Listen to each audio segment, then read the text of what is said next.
The most famous sports brand in the world doesn't actually manufacture its own shoes.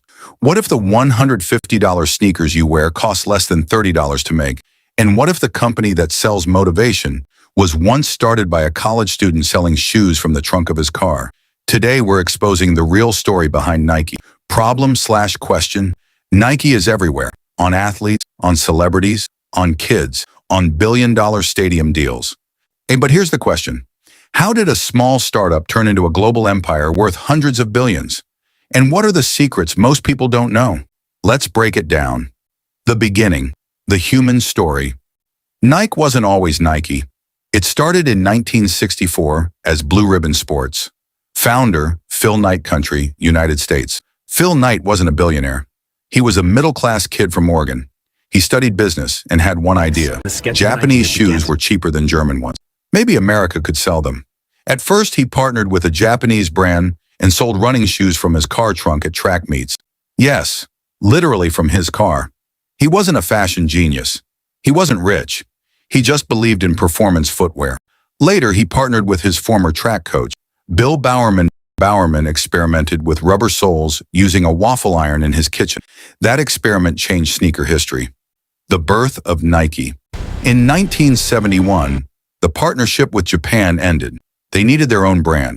The name? Nike, inspired by the Greek goddess of victory. The famous swoosh logo, designed by a college student for $35? Yes, $35. That's brand power. Where are Nike shoes made? Here's something many people don't know. Nike does not own factories. It outsources production.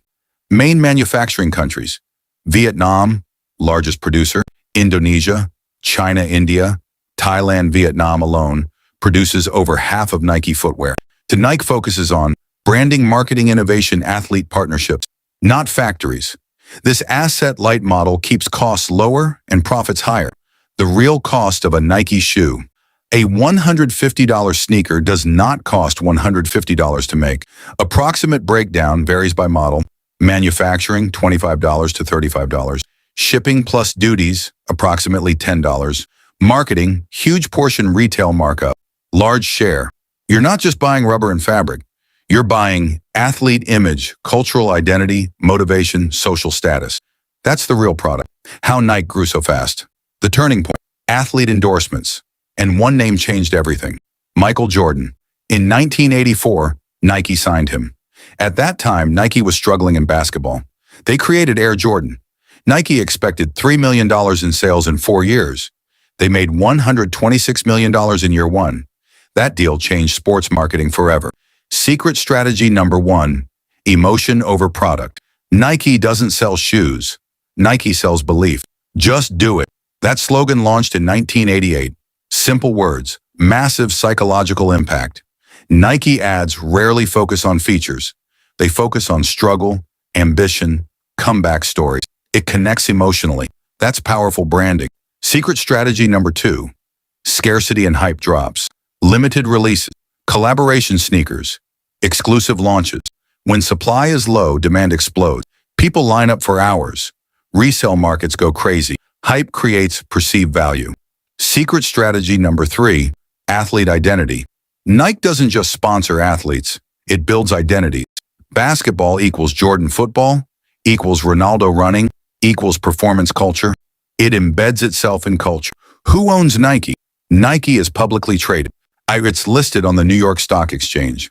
Phil Knight stepped down as CEO, but remains one of the largest individual shareholders. He became a billionaire because he believed in branding more than manufacturing. Today's Nike headquarters, Beaverton, Oregon, USA. Revenue, tens of billions annually.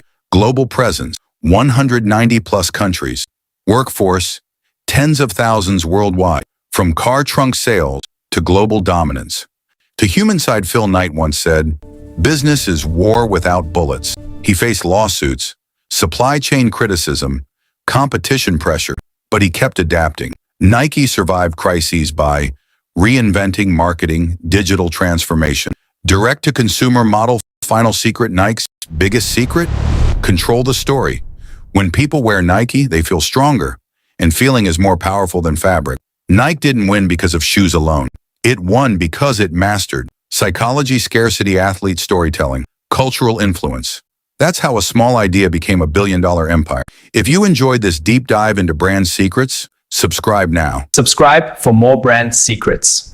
Which brand should we expose next?